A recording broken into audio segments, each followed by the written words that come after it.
Hoje no nosso programa a gente vai receber a Sandy Speck. Ela é nutricionista, vai contar um pouquinho sobre o trabalho dela, também sobre esses momentos novos que ela está passando junto à carreira dela.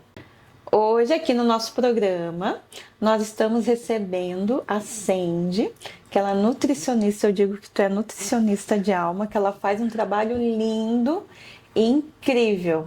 Seja bem-vinda. Obrigada pelo convite, né? Tô adorando estar aqui neste ambiente que eu já sou fã. Certo. E eu queria que tu contasse um pouquinho sobre o teu trabalho, sobre a nutrição. Então, eu iniciei, assim que eu saí da faculdade, eu já trabalhava, estagiava dentro do Hospital SS Cardio. Então, eu já tinha esse contato com pacientes, né? Com pessoas que precisavam do cuidado, ali do amparo, em relação principalmente com a comida, porque era o único momento que as pessoas conseguiam relaxar. E ali eu já comecei a gostar bastante desse contato com o paciente. Mas depois eu acabei saindo do hospital e fui trabalhar com consultoria na parte da alimentação, cuidando da segurança alimentar dos ambientes de restaurante, hotéis, enfim. Só que aí aquilo dali não estava me fazendo feliz, não estava me fazendo realizada. Que eu lembrava muito dos atendimentos lá do hospital. E aí eu comecei a pegar e atender os pacientes em casa, como personal diet. Olha só. Então imagina, eu entrava na casa, né, do cliente, atendia a pessoa ali mesmo, e aí eu educava como ela deveria fazer o planejamento da semana com a comida, como ela deveria armazenar os alimentos, o que ela deveria comer, o que ela deveria substituir. Então ficava mais íntimo ainda, porque eu estava dentro do lar, né? Além de cuidar da morada, do corpo da pessoa, eu estava dentro da casa da pessoa.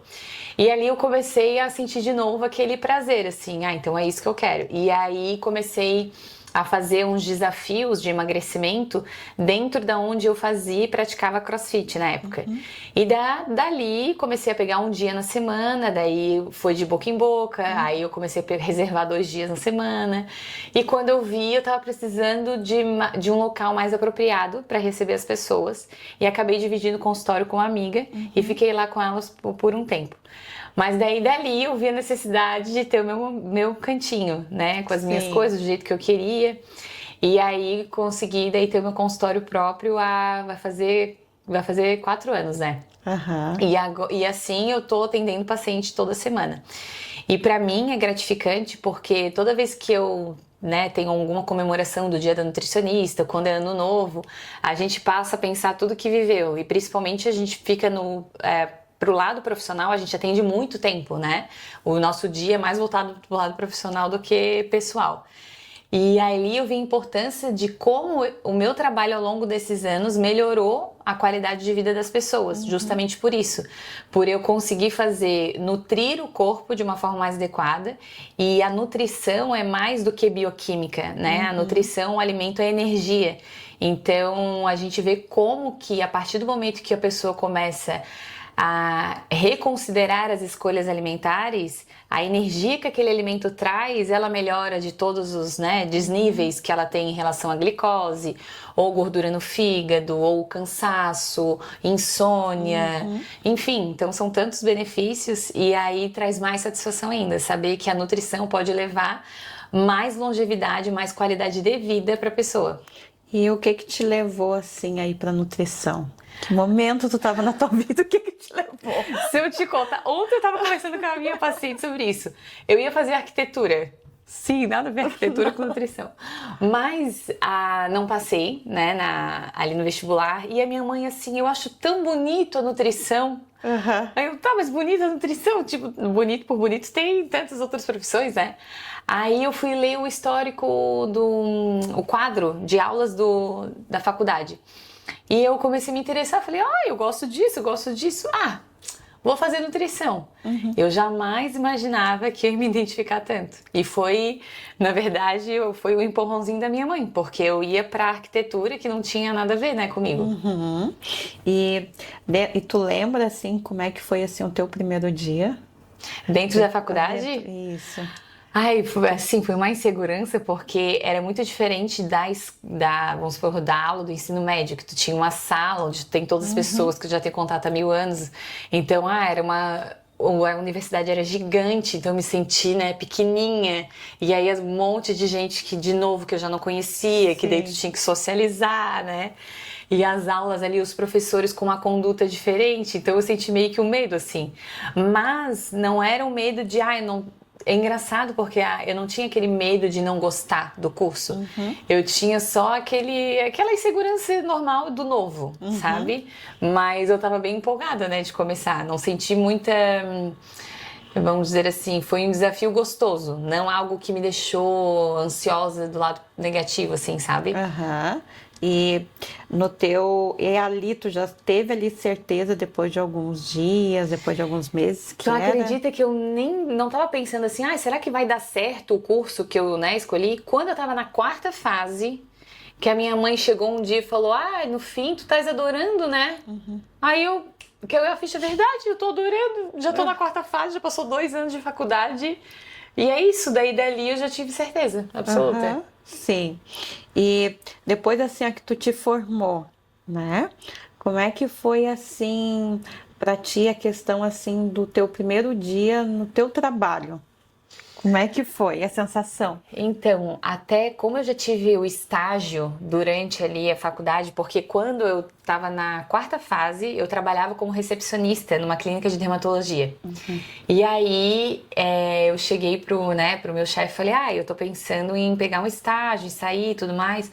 Ele, não, tudo bem, eu entendo, né, enfim. E aí, nisso, eu comecei a conversar com algumas pessoas para ver se elas precisavam. Eu fui indo... Tipo assim, em cada hospital, em cada clínica, pra ver se tinha uma vaga. Aí eu cheguei lá na Carmela Dutra e tinha 2 nutricionistas que trabalhavam na SOS Cardio. Ela assim, não, a gente já tem um estágio lá na SOS Cardio.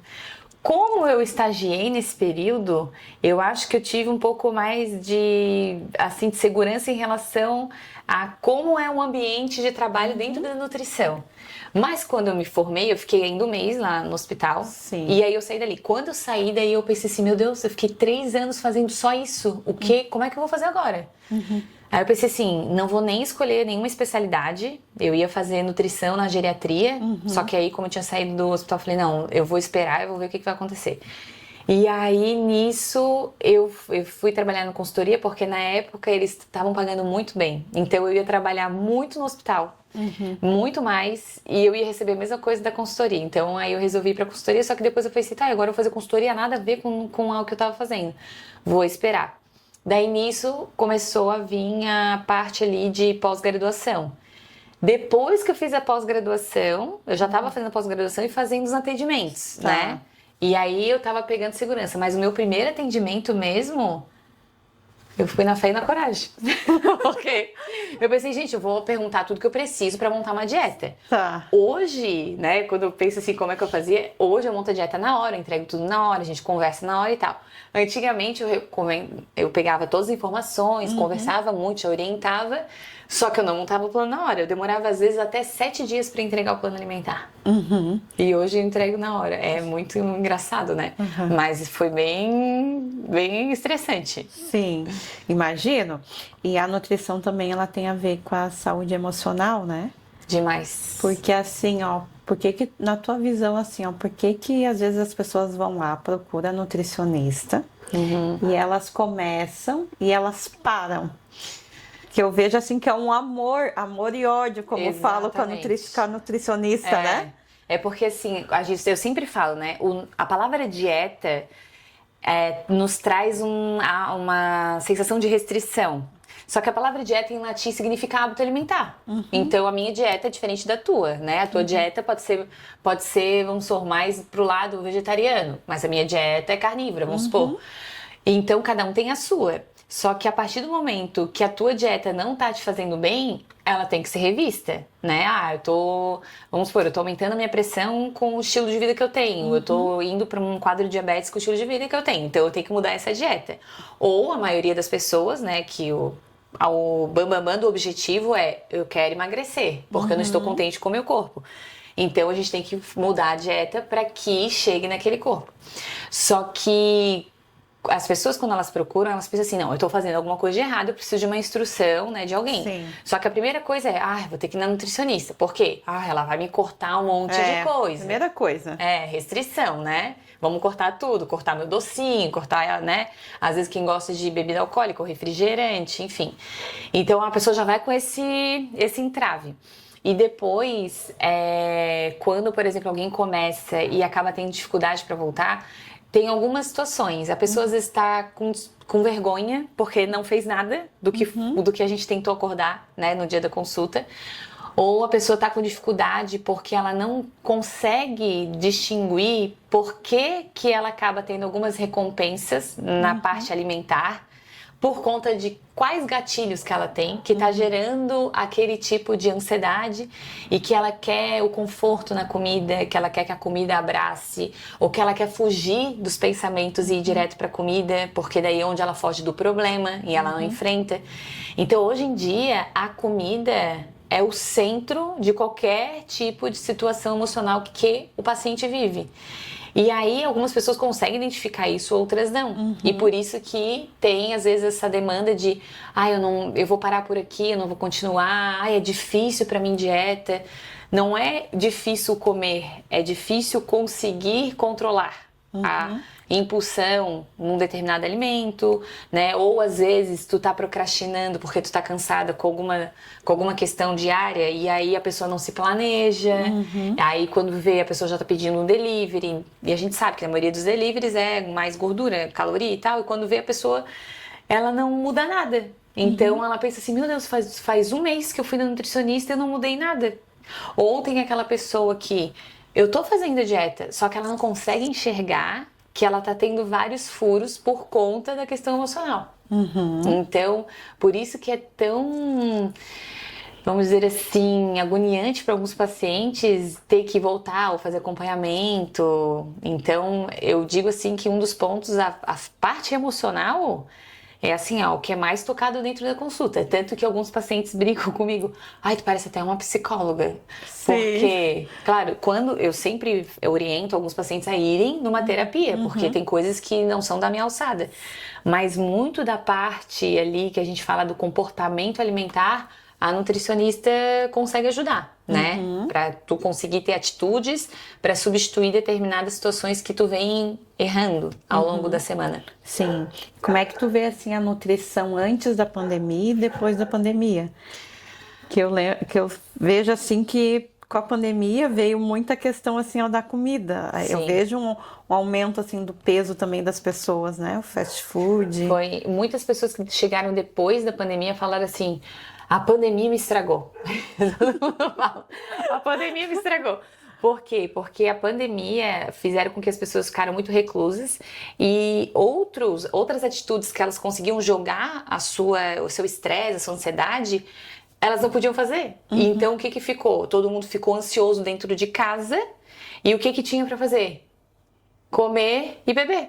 Então, muitas pessoas passaram a utilizar muito mais bebida alcoólica, né, nesse período. E o álcool é algo que vicia o teu cérebro, né, com aquela energia que tu sempre precisa dele, porque daí tu se tranquiliza. Que eu sempre falo pro paciente que isso aí ninguém sabe, mas dentro do cérebro o álcool é horrível, né? E a comida, por quê? Porque daí as pessoas, eu agora tenho tempo, vou cozinhar, vou testar aqui uma receita que eu vi no Instagram, né? Então tem tanta coisa que aconteceu de despertar, às vezes, o interesse nisso nas pessoas. Ou até mesmo de associação de doce. Então, vamos por assim, algumas famílias que têm criança pequena falam, meus filhos, gente, era muita energia que eles tinham, e daí as pessoas acabavam comendo mais doce pra dar uma desestressada no final do dia. Então, o hábito alimentar ali na pandemia mudou muito. Tanto que a procura por uma consulta depois da pandemia, com o intuito de cuidar da saúde, com o objetivo de cuidar da saúde, foi muito maior. Muito. Eu ainda pensei, gente, a pandemia foi maravilhosa para nutricionista. Foi. Porque deu assim, aumentou muito a carga de procura dos pacientes, sabe? Com esse interesse, assim, de, não, eu preciso melhorar minha saúde, porque as pessoas viram que durante a pandemia os piores casos eram associados com as pessoas que tinham riscos maiores para a saúde, sabe? Então, realmente mudou o cenário. Mas algumas pessoas ainda estão penando por causa do que aconteceu ali, né? Dessa conduta alimentar. E outras despertaram e conseguiram realmente melhorar muito os hábitos alimentares. Porque, porque assim, ó, hoje a gente tem uma massa de alimento industrializado, né? Porque é muito, tá tudo muito diferente, né? Antes da pandemia, durante a pandemia, pós-pandemia, né? Os hábitos da família, Também. né? Tá tudo muito ruim, né? Tu quer comer algo, às vezes eu vejo assim, ou é uma sede, ou é alguma coisa, tu vai lá e tu pede uma teleentrega, Aham. né? Onde é que tu acha que se perderam todo mundo na questão da alimentação? Foi por causa da ansiedade. Foi a ansiedade que deixou as pessoas assim. Porque a ansiedade é um medo, né? Então as pessoas tinham medo de morrer, as pessoas tinham medo de não passar aquele momento, as pessoas tinham medo de perder o emprego, medo de mudar o estilo de vida por conta da pandemia. E aí essa ansiedade gerou a necessidade desses alimentos, porque os alimentos mais hipercalóricos, cheios de açúcar, de gordura saturada, fazem com que o teu cérebro tenha a recompensa de serotonina, que é o hormônio do prazer. E aí o que o cérebro faz? Estou satisfeito. Só que é momentâneo, né? Não é duradouro. E aí tem aquela satisfação momentânea e passa. Quando passa, um outro hormônio chamado insulina, que é o que regula a glicose no sangue, pede, tipo assim, eu preciso de mais insulina. O cérebro pergunta, cadê a insulina? Eu quero mais. Aí a necessidade de comer vem de novo. E aí a pessoa não sabe nem identificar o que é fome e o que é desejo de comer. Ela não sabe mais. Vamos supor, às vezes tem pessoas que acabaram de comer. Tem paciente falando, mas eu almocei e passou, sei lá, meia hora, já tô com fome de novo. Daí eu falei, tá, mas tu comeu assim, né, o prato inteiro, o arroz, feijão, carne, né, verdura e tal, comi. Tá, então faz quanto tempo? Ah, faz 1 hora.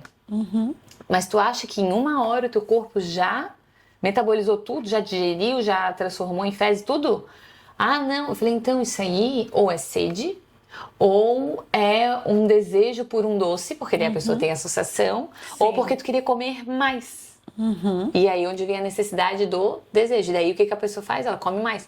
Então as pessoas não conseguem hoje distinguir as necessidades fisiológicas com as necessidades energéticas mentais, de preciso estar relaxada, preciso estar feliz, né? E a felicidade, muita gente fala que é comer. É.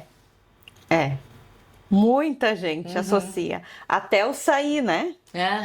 Que eu vejo assim as pessoas, vou sair, vou dar uma volta, já Querem comer alguma coisa. já querem comer alguma coisa. Isso daí é muito forte, assim, que eu vejo assim nas pessoas que já querem comer. Elas não conseguem assim, vou sair, mas eu não vou comer nada. Sempre tem que ter uma compensação. Exatamente. Porque até ela, às vezes, faz o seguinte: vamos dar uma saidinha, assim, só dar uma voltinha no parque. Mas aquela voltinha no parque que ela tá falando, que é pra, às vezes, levar o filho e tal, ela já tá pensando no café depois, entendeu? Ou no lanchinho depois. Eu era assim quando era criança. A minha mãe falava assim, a gente vai no shopping. O que eu pensava? Eu vou comer lanche. Daí eu falava, então vamos no shopping. Daí tá, daí a mãe começava a ver uma loja ou outra. Eu falava, mãe, que horas que a gente vai comer? Sim. Então imagina eu que, meu Deus, na criança, imagina nós adultos, entendeu? Então a gente tem muita sabotagem, né? Por conta disso. E as crianças também tu atende? Eu não gosto, não é que eu não gosto de atender, eu só não atendo criança porque tu tem que ter uma dinâmica diferente, uma didática, não é nem dinâmica, uma didática. Porque tu tem que prender mais a atenção da criança. E ao mesmo tempo, qual é o outro problema? É que tu tem que atender os pais. Os pais. Sim. E assim, eu hoje como mãe Sim. de uma menina de 10 meses. Então a gente já sabe que é os pais que vão ter que fazer o esforço para mudar a conduta da criança ou do adolescente ali, né? Então precisa de uma didática diferente e tu precisa também de um tempo diferente e tu tem que ainda falar com os pais. E como é que os pais recebem isso? Tem pais que não conseguem enxergar que a responsabilidade das condutas alimentares são deles. Não consegue, porque ninguém, eu como mãe hoje, a gente não gosta de se sentir culpada. A gente já se sente culpada naturalmente, né? Mas a gente não gosta de saber dessa culpa. Vamos supor, ontem a Isabela trancou o dedinho na porta. Sim. Porque eu vi que ela tirou o negocinho que segura a porta, mas o que poderia ter feito? botar do negocinho de volta. Mas eu deixei ali, quando a porta veio vindo, não deu tempo de empurrar, ela trocou um pedacinho do dedo assim, mas não foi nada. Mas ela já chorou. Aí eu pensei, meu Deus, por que eu não tranquei a porta antes? Então, imagina a culpa que esse pai tem de perceber que, nossa, o triglicerídeo do meu filho tá aumentado porque eu não eduquei, né, ali no momento mais importante, que hoje é o meu maior medo. Hoje eu tento dar uma diversidade de alimentos, que a Isabela já come, né, muito grande, para que ela tenha isso no inconsciente dela. Também há mudanças na fase da criança, ali a partir dos 2 anos, que a criança ela muda também muito o paladar e ela começa de novo a recusar, enfim. Mas é aquela coisa de os pais saberem trabalhar. Então a pediatra pode ajudar nisso também, né? Com algumas indicações, enfim, orientações. Mas é um trabalho. Gente, porque é trabalhoso. Imagina, eu faço a comida da Isabela, eu faço várias coisinhas. Leva tempo. E às vezes as pessoas elas têm preguiça de fazer pra elas mesmas. fazer. Entendeu? Então é uma coisa muito sensível a parte alimentar. Só que a partir do momento assim, ó, ou até mesmo depois que a criança passa de 1 ano, tudo que tu for fazer pra ti, a criança pode comer. Então, se tu pensar em melhorar a tua nutrição, a nutrição da tua criança de casa já vai melhorar também. Só que às vezes é o quê? A gente procrastina, a gente não tem tempo de cozinhar. Aí procrastinou. Aí tu joga a responsabilidade, mas o meu marido vai comprar marmita, daí o que ele compra? Ele compra, que tem fritura. Sim. Mas era o que tinha, ou porque era mais barato, ou que era mais perto de casa. Então sempre tem uma justificativa. Então pra gente realmente sair do conforto, gera muito desconforto. Porque a gente daí tem que agir. E as atitudes, elas te sugam energia. Né? Sim. Então, por exemplo, lá em casa, pra gente conseguir dar conta da comida da semana, eu faço tudo no domingo. E aí é o que realmente faz com que as coisas dão certo. E se o domingo que eu não fizer, daí não vai ter comida? E como é que a gente vai fazer? Vai ter que ir para restaurante? Mas o restaurante já faz, por mais que a gente escolha arroz, feijão, carne, ele já cozinha diferente do que a gente em casa. Então já tem uma quantidade de gordura diferente, de tempero diferente. Então assim, eu gosto de estar no controle da situação da comida, né? Não por ser nutricionista, mas meu marido sempre fala que eu sempre fui chata. Por quê? Porque eu gosto do meu tempero e tal. Então eu penso dessa forma. Agora tem pessoas que às vezes aparecem lá no consultório e falam, eu não consigo, não quero. As pessoas falam assim mesmo. Eu não quero fazer comida no domingo e eu não quero cozinhar, odeio cozinhar. E faz o quê? Aí eu falo assim, então o que você tem que fazer? Você vai ter que encomendar marmita saudável de pessoas que eu recomendo porque já conheço de mercado, assim. Daí, ok, tem pessoas que aceitam porque é alternativa, certo? Ai, não, mas é caro. Eu não quero fazer comida, não quero pegar marmita. O que a pessoa... Então vamos rezar junta. Vamos! Vamos rezar junta pra ver se dá certo. Mas então assim, alguma coisa tu tem que escolher dentro das possibilidades, né, do que se tem. E às vezes, até eu falei esses dias para um amigo meu, que ele é meu amigo e paciente dele, falou assim, nossa, eu te procurei para um ombro amigo, tu vem com uma patada. Eu falei assim, eu sou tua amiga, mas eu sou tua nutricionista também. Então assim, a gente tem que ser realista. Ou se tu não conseguir fazer, tu vai ter que ir por esse meio, e se não, por outro meio. Então, às vezes, a gente tem que ser adulto, é aquela coisa de fazer o que tem que ser feito, né? Pra que a gente consiga o resultado. Senão, eu sempre falo, vai ser o mais do mesmo. Então, se tu não fizer essa proposta que eu tô te orientando, e eu sempre acordo com o paciente, ó, que tal essa opção? Pode ser, eu coloco lá. O que tu acha dessa opção? Pode ser, coloco lá. Depois, se ele falar pra mim, não, mas estava muito difícil, a pessoa nem tentou, porque tem coisas deliciosas que dá pra fazer e são fáceis, só que às vezes a pessoa nem tenta. Tu entende? Entendi. Então daí a gente tem que fazer o quê? A gente tem que ter atitude madura, né? Sim. De adulto. E nem sempre a gente tá com vontade, nem sempre eu vou acordar, que lindo dia, eu vou me exercitar. Não, às vezes tu tá assim, saco, nem queria me exercitar, mas eu vou. Quando tu sai do exercício, tu já sai outra pessoa. É a mesma coisa da comida. Que saco, tem que fazer comida pra semana. Às vezes eu sou assim, às vezes eu mesma reclamo de eu ter que cozinhar. Mas chega durante a semana e eu tô lá comendo, eu penso assim, nossa, que sorte de eu ter disponibilizado tempo pra isso. Porque daí eu consigo ver o benefício daquela energia me nutrindo. Porque calorias é energia de um alimento. Se o alimento tem uma energia, por que que a nossa energia corporal não vai mudar também com isso? Tanto que o nosso corpo é 70% água, né? Sim. Então, por isso a importância da hidratação também.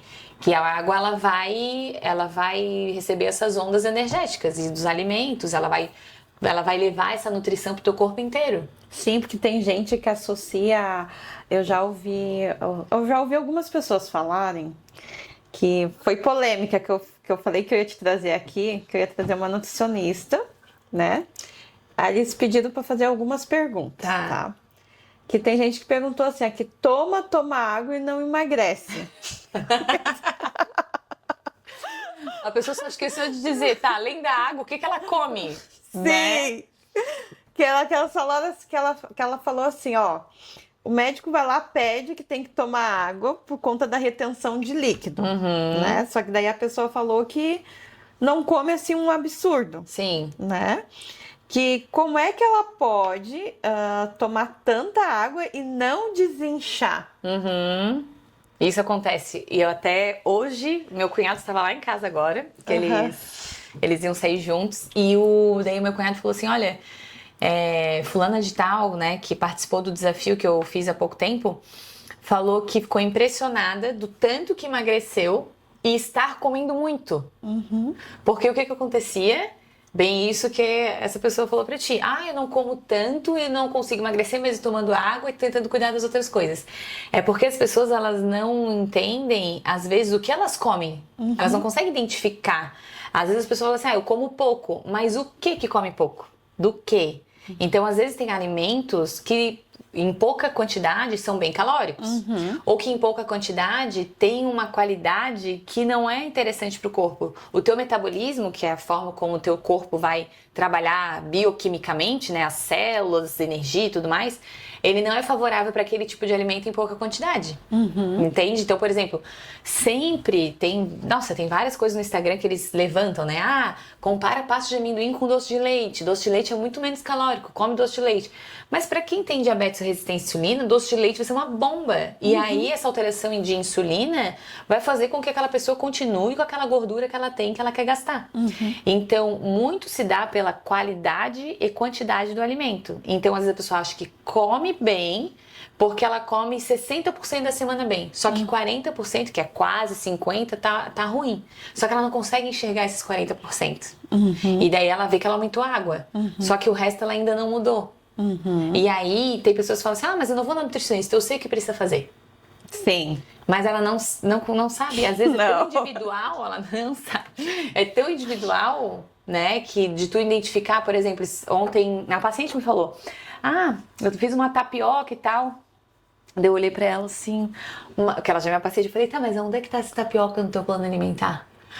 Mas eu achei que podia, porque tapioca, eu falei, tapioca é tipo pão de trigo. Só que a única diferença é que um tem glúten e outro não. E a tapioca, dependendo da quantidade, tu vai ter muito mais carboidrato do que o pão de trigo.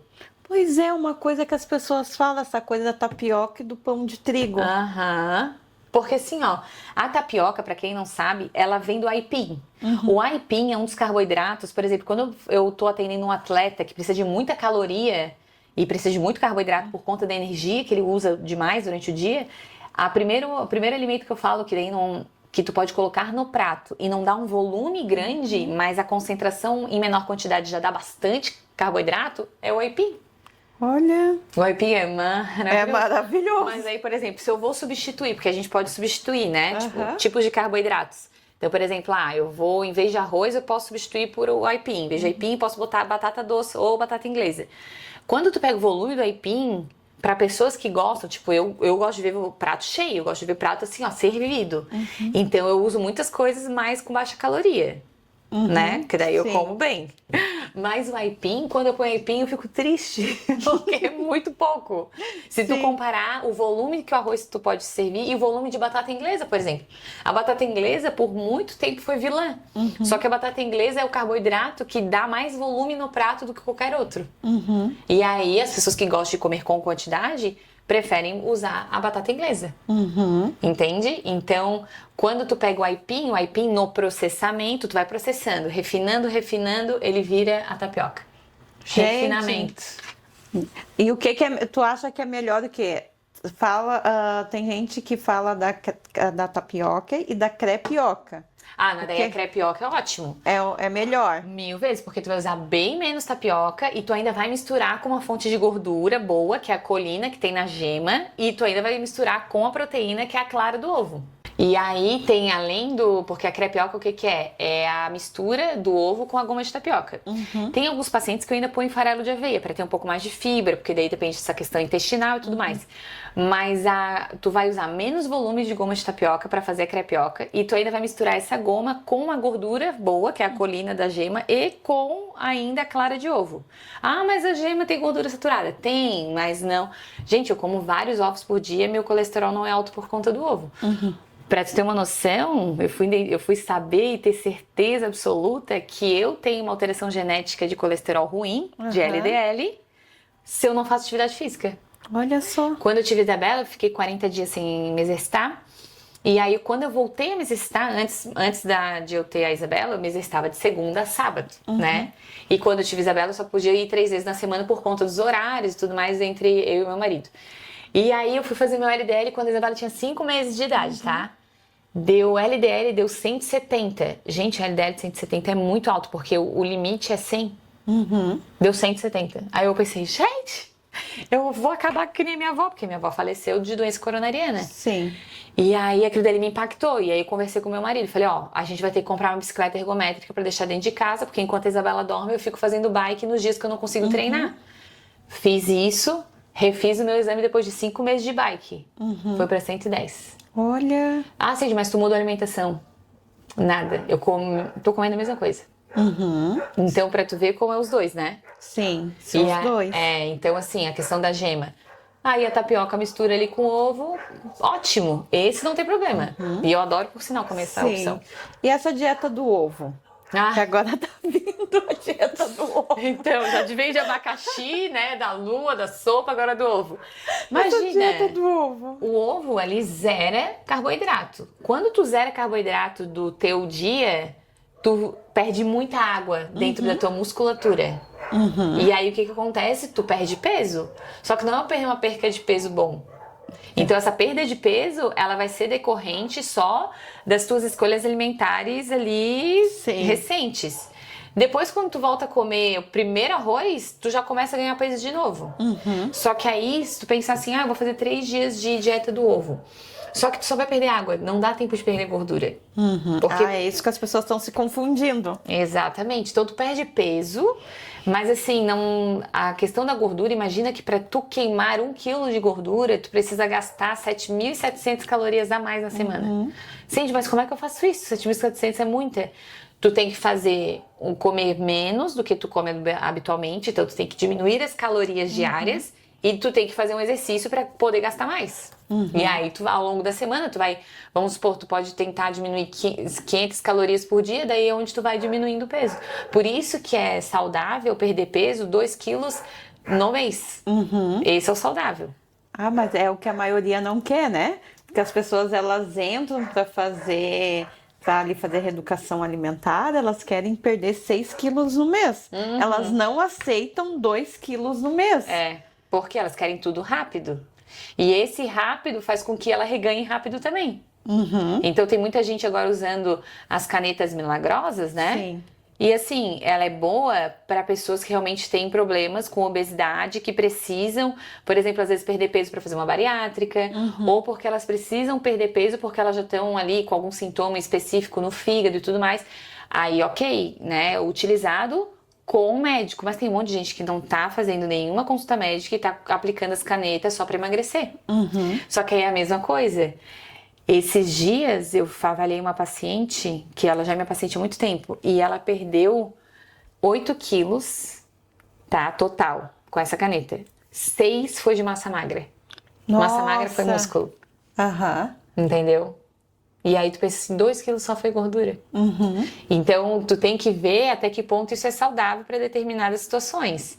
E aí quando tu acostuma o teu corpo assim, depois quando tu para, aquele efeito que a caneta te dava, ela não vai estar mais lá. E aí tu vai ter que fazer o que tu já deveria ter feito antes. Que é o controle das impulsividades, das ansiedades, dos gatilhos que gera recompensa. Certo. Porque hoje, né, a gente tem as canetas, tem a medicação e às vezes as pessoas elas querem ir pelo caminho mais fácil, né? A maioria das pessoas nem tem noção assim sobre massa magra, massa gorda. Elas querem um resultado ali na balança. Daí quando a gente vai na nutricionista a gente vê que é uma outra balança. Que eu tenho que ainda pensar para ver onde é que tá a gordura. É isso aí. Aí as pessoas às vezes ficam frustradas. Né? Que também é muito impactante, porque não é aquela balança da farmácia, é uma outra balança. Aí hoje tem bastante ofertas, mas são ofertas que eu vejo assim destrutivas, né? Que daí, ao invés de ir lá na nutricionista, fazer ali o planejamento, já pula etapa, já vai para caneta e já vai para dieta do ovo e já se pesa errado. Tem gente que ainda não come, tem um jejum que as pessoas estão fazendo, né? Intermitente. Isso. Mas desde que faça de uma maneira saudável, não sei como é que tu vê o jejum intermitente. Não, o jejum, dependendo da estratégia que a gente quer aplicar, é interessante, tá? Tem até pessoas que, por exemplo, estão com um pouco de desfoque, né, na hora de trabalho, se sentem muito cansadas, e o jejum, ela acaba melhorando esses aspectos. Por quê? Porque a pessoa também está comendo muito carboidrato errado. O jejum dá uma quebrada, e como a pessoa sabe que quando ela comer, ela tem que comer coisas boas, porque daí não adianta comer coisa ruim e ficar em jejum, né? Aí ela começa a se comprometer com as escolhas saudáveis. E daí naquele período que ela come melhor. E aí automaticamente ela vai melhorando. Só que o jejum, ele é uma estratégia para ser feita, por exemplo, por 45 dias. Não deve passar disso. Porque tu tem que pensar que todas as estratégias restritivas, elas sempre vão dar algum resultado ali de alteração de vitaminas, minerais. E a longo prazo, naquele momento a pessoa se sente com mais disposição e tudo mais. Mas a longo prazo ela começa a reverter. Aí começa a sentir novamente o quadro, às vezes, de desconforto que ela sentia antes. Isso. E o jejum com acompanhamento. Porque eu vejo muitos pacientes meus que vão ali na internet, tá? E eu brigo com eles. Vocês estão me escutando, você sabe que eu brigo com vocês. Mas é uma briga do bem, né? Que eles vão ali na internet pegar a questão do jejum, a questão da comida e tá errado, porque cada pessoa ela é uma pessoa, né? Falasse a individualidade. Então, assim, eu tenho pacientes que não comem banana. Como é que eu vou passar uma panqueca de banana? E como é que ela vai pegar essa dieta que tá pronta? Entendeu? E a caloria também, né? Às vezes a pessoa acha assim, tem que comer pouquinho pra emagrecer. Às vezes é o contrário. Esses dias eu puxei a orelha de uma paciente. Ela foi lá no consultório e eu vi que ela tava com muito medo de colocar carboidratos. Daí ela saiu e eu fiquei com ela naquela na cabeça. Que eu sou assim, tá? Eu fico com o paciente, eu não consigo relaxar. Às vezes eu pego... Olha só como é que tu tá. Do nada, né, eu vou lá e mando uma mensagem pro paciente pra ver como que ele tá. Aí eu peguei e pensei, falei, cara, se não tá certo, ela tem que comer carboidrato, porque ela tava desacostumando o organismo dela, não tava ficando com energia, daí ia começar a perder massa magra. Peguei e mandei uma mensagem pra ela, falei, olha só, tu saiu do consultório, no fim tu vai fazer mais do mesmo. Tipo assim, tu tá fazendo o que tu quer. Vamos colocar uma estratégia de... Eu vou respeitar o processo que tu gosta, né? De às vezes ficar sem carboidrato e tal. Mas tem dias que tu treina muito. Então tu precisa de energia. E energia é a melhor energia que tem do carboidrato. E vamos colocar o carboidrato nesses dias. Tu topa? Topo. Aí ela foi. Então assim, às vezes tu precisa comer para que o teu corpo pare de fazer a proteção. O que é a proteção? Vamos supor que tu fique muito período em restrição, tá? O teu corpo começa a entender assim, ó. A Michelle é doida? Vamos fazer o seguinte, galera. Guarda aí gordura, porque ela não tá comendo, e vamos detonar a massa magra. A gordura a gente deixa pro final, porque a gordura, entre gordura e massa magra, o que dá mais energia pro teu corpo é gordura. E aí ele fica guardando gordura. E aí quando tu vê, tu fica aquela sensação de engraçado, eu perdi peso, mas eu ainda me sinto flácida, eu me sinto com gordura, eu me sinto... Então o que acontece? Porque tu tá deixando o teu metabolismo trabalhar de forma errada. E aí quando tu come certo, né, pelo menos dá pra restringir, dá, mas tu tem que comer certo. aí o teu corpo entende que ele está sendo nutrido. E aí ele vai usando a gordura como fonte de energia. Entendi. E me diz assim, ó, o que que tu acha, assim, do dia do lixo, como as pessoas falam? Ah, não, eu falo assim, gente, não é dia da Concap, que aqui em Floripa se chama Concap, né? Que pega o lixo da... Fala, gente, não é dia do lixo, é refeição livre. O que que acontece? Vamos por hoje, né? Eu já fiz, tomei meu café, e aí depois a gente vai ter um almoço de família ali com meu marido. Esse almoço... eu vou comer livre. O que que é livre? Eu vou comer coisas que não estão no meu hábito alimentar. Então eu vou comer alguma coisa diferente lá. E aí isso é refeição livre. Então eu vou comer uma gordura, um açúcar, né? Enfim. E aí, quando eu me pego na próxima refeição, que é a parte da tarde, eu já como normal. O que que é o meu normal? Ou é a minha panquequinha, o meu bolinho de micro-ondas, a minha crepioca. Sim. Então não é o dia inteiro, né, na esbanjação. É tudo pegar um momento do dia. Porque quando tu come muito, e o que a maioria das pessoas erram é sexta, sábado, domingo. É, Bem isso. Aí ela ganha tudo que ela perdeu da semana, ela ganha no final de semana. que as pessoas acham muito injusto, né? Porque assim, ó, a pessoa, ela vai lá, ela começa na segunda, aí tem o sextou. É, bem isso aí. Né? É sexta hoje, né? Dá licença. Isso, aí tem o sextou. Aí já começa ali sexta-feira à noite e sábado, porque eu vejo assim um exemplo aqui em Floripa, muitos eventos, né? Né? Social Então, é muito grande. muito, porque daí tu vai em evento, tu vai na praia, tu vai no shopping, tu vai na casa de fulano, de ciclano. E é uma cidade também muito pequena, então a alimentação, né? A oferta ela é muito grande, né? E como é que a pessoa vai dizer, vai conseguir assim, a dizer um não? A gente sabe que tem a parte mental, né? É, sim. Eu Mas sempre o falo medo assim, das pessoas. de ter que se abster, né? É que eu sempre falo assim, ó, o que que eu penso sobre a minha refeição livre? Vale a pena? Porque às vezes tu tá num lugar e que tu vai comer uma coisa, mas que tu nem tava com vontade de comer. Então pra que que tu vai comer aquilo dali? Então a gente tem que escolher momentos. Então, realmente, aqui em Floripa, as pessoas saem muito, né? Muito social. Muito. E aí eu falo assim, ó, mas tu tem que escolher o teu momento. Ah, se tu ama, por exemplo, comer comidinhas de festa infantil, então deixa a tua refeição livre pra lá. Mas se, por exemplo, mas eu vou almoçar na casa de um parente e lá vai ter coisas, né? Mas então faz o seguinte, vamos supor que é um churrasco. Tu come a carne, come a salada, mas não pega a farofa, não pega a maionese, porque tu já tem outra refeição lá que tu vai fazer. Então são escolhas. Tá. Então, para tudo, a gente tem que fazer escolha. E é muito difícil, né? A gente às vezes tem que dar prioridades para isso. Mas eu falo, gente, vocês têm que dar prioridade nas escolhas, porque se vocês escolherem tudo, vocês vão ter nada. Porque o corpo não funciona assim, não adianta. Certo. E tem gente que às vezes faz o seguinte, come muito pouquinho. Isso. Que também é uma outra abordagem, né? Então, eu tenho vários eventos no dia. Ela vai em todos e come todos lá, mas ela come pouquinho. Eu e meu marido, a gente às vezes leva coisa pra comer dependendo do lugar. Nossa, eles são muito fofos. Então esses dias a gente foi no treinar de tarde. É uma evolução. É porque é que assim, ó, eu acho que como a gente já fez muita coisa, a gente viu os resultados do que a gente fez. Porque teve uma época que a gente era assim, da sexta, sábado e domingo também, esquece. Só que a gente começou a perceber que não estávamos gostando do resultado do nosso corpo. E a gente trabalha muito com saúde, então assim, quer queira ou não, como eu sou nutricionista, eu sou o exemplo também, né? Sim. Não, né? E aí meu marido é fisioterapeuta e ele também trabalha com saúde. Então ele pensou, se a gente não sabe cuidar da nossa saúde, como é que a gente vai cuidar da saúde dos outros? Então foi isso que foi sempre uma conversa nossa, assim. E aí a gente começou a se puxar, não. Deu de fazer então refeição domingo. Paramos no domingo, já não fizemos. Depois deu de fazer sexta-feira.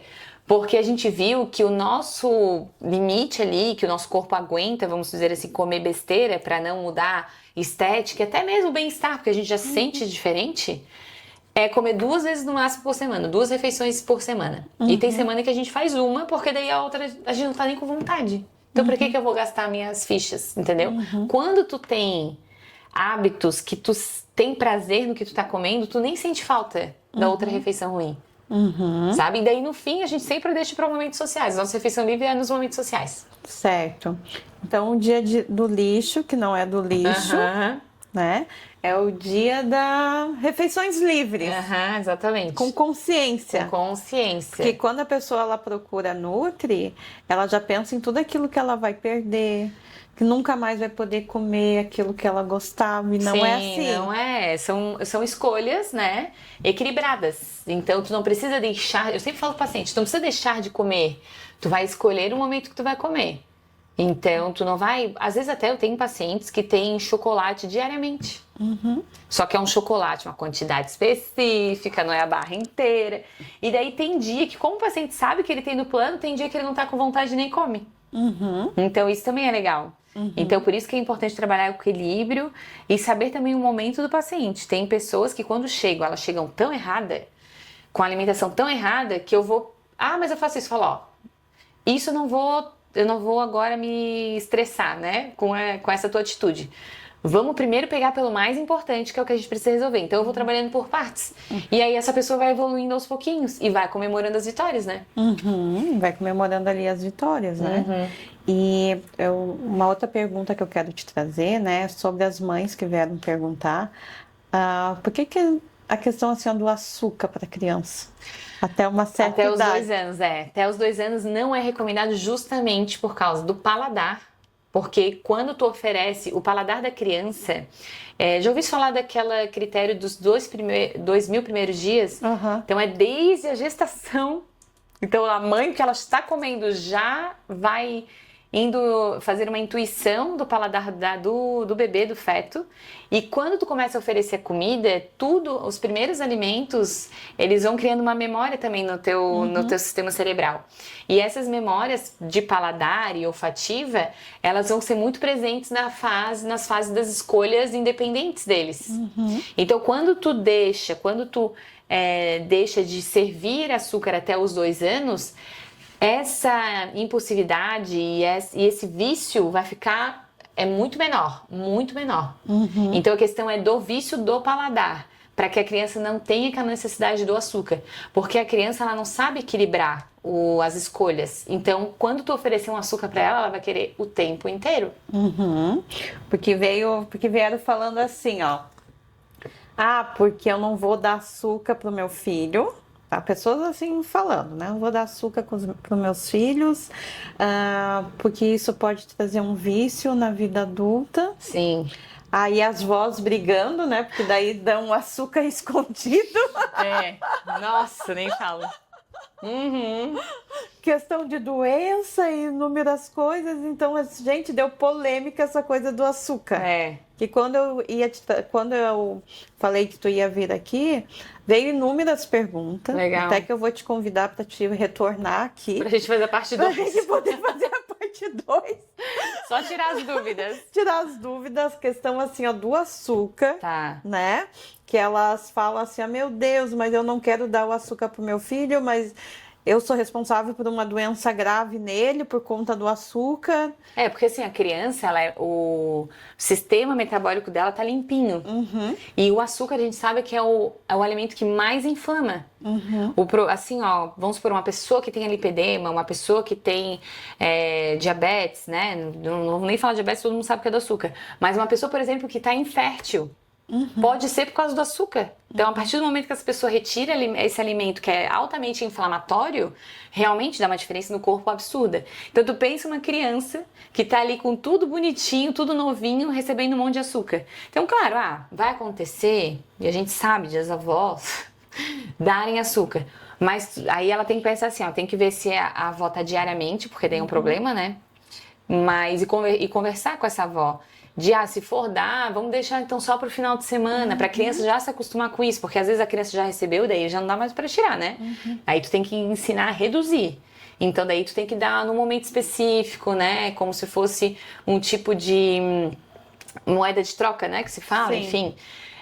Uma forma, sei lá, de parabenizar a criança por alguma coisa, pra ele associar com aquilo. Pra ele não ter associações constantes, né? Mas realmente, quanto menos tu induzir a criança com açúcar, melhor. Tu tava falando a questão dos 2 anos, né? Porque assim, ó, as avós têm essa coisa de tadinho, mas dá um açuquinho pra ele. A criança, ela não sabe o que é açúcar. Ela não tem esse paladar aguçado pra isso. Então, por isso, tanto que até 1 ano de idade, as crianças, elas comem as coisas sem sal. Sim. E elas comem tudo. Então, é tudo... Imagina, não sei se alguém já tomou o próprio leite, né? Mas eu já tomei meu leite na época ali que eu tava ordenhando. E, ele é muito neutro, né? Então, é uma coisa que a criança não sente falta. Sim. Só que daí, depois que dá, ela vai sentir. Sim, e antigamente essas avós, elas comiam e tinha sobremesa, né? Todos os dias. Elas tinham a questão assim, ó, da sobremesa. E daí o que elas falam? Mas na minha época era assim e eu não tenho diabetes. Aí tu tem que pensar o seguinte, na época da minha avó, o estilo de vida era totalmente diferente. Não tinha tela excessiva. Moravam em casas muito grandes ou maiores, ou que tinham terreno, ou que tinham a rua, que as crianças brincavam na rua. Então, o tipo de gasto de energia que se tinha lá atrás é super diferente de hoje. Então, hoje a criança fica mais parada, faz mais atividade, assim, sentada. Então, ela não se mexe tanto. E tudo depende também do estilo da família. Às vezes tem família que consegue fazer que a criança, né, estimule bastante brincar com a criança na rua. Só que depende, então, aí a criança recebe um monte de açúcar e ela não gasta. E o que está acontecendo? Que eu já tive casos da família e casos de pacientes que trouxeram, né, algumas dúvidas dos próprios filhos. Triglicerídeo passando de 300 para criança de 3 anos. De 300. Já é difícil pegar um adulto assim. Agora, uma criança que já está vindo assim, então imagina o aspecto alimentar que ela já está começando desde a infância. E essa memória que a gente dá na criança... vai lá refletir na fase adulta. Sim. Entende? Entendi. E me diz assim, onde é que tu atende? Então. Qual é a região? Como é que as pessoas elas vão te achar, o teu Instagram? Eu tenho Instagram, né? @centspec.nutri. Eu atendo no Estreito, né? Aqui no continente, em Florianópolis. Até a minha consulta, ela é um pouco diferenciada porque...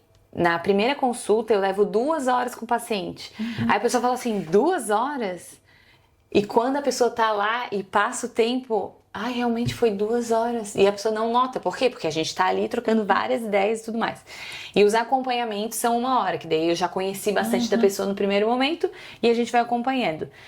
Faço atendimento presencial e online, mas o presencial a gente consegue fazer avaliação física, que é o modo de eu mostrar para o paciente o que ele tem. Se é mais gordura, mais músculo e de que forma que ele pode melhorar aquela composição corporal.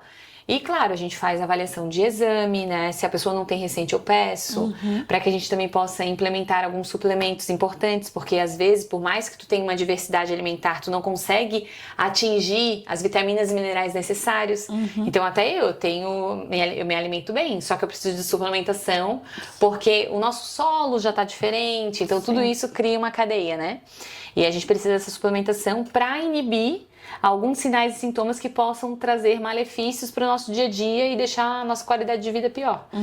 Então, a minha consulta, né, acontece dessa forma. Bastante conversa, como vocês podem ver que eu falo bastante, mas é justamente para explicar, orientar, para a pessoa sair entendendo por que ela tem que fazer aquilo. E não que ela está sendo imposta, né? Mas para que ela realmente entenda e tenha o discernimento de não... Eu sou responsável pela minha morada. Sim. Né? E fazer as coisas de uma forma mais leve. Certo. Então, gente, eu quero agradecer a Sandy por ter vindo aqui compartilhar com a gente, né? A gente sabe que a nutrição, né, é o Nutrialma. Né? O teu trabalho assim, é incrível, que eu vou acompanhando ali pelas redes sociais. Também pelos pacientes dela, alguns eu conheço, né? Outros eu não conheço, mas assim, tu faz um trabalho assim, ó, incrível. Obrigada. Incrível. E a Sandy, ela vai estar aqui novamente, ela vai vir outras vezes. Pode contar com a minha presença. Para que a gente consiga fazer a etapa 2, né? As dúvidas. Então, assim, ó, muito obrigada. Obrigada, tá? Por vocês estarem assistindo aqui.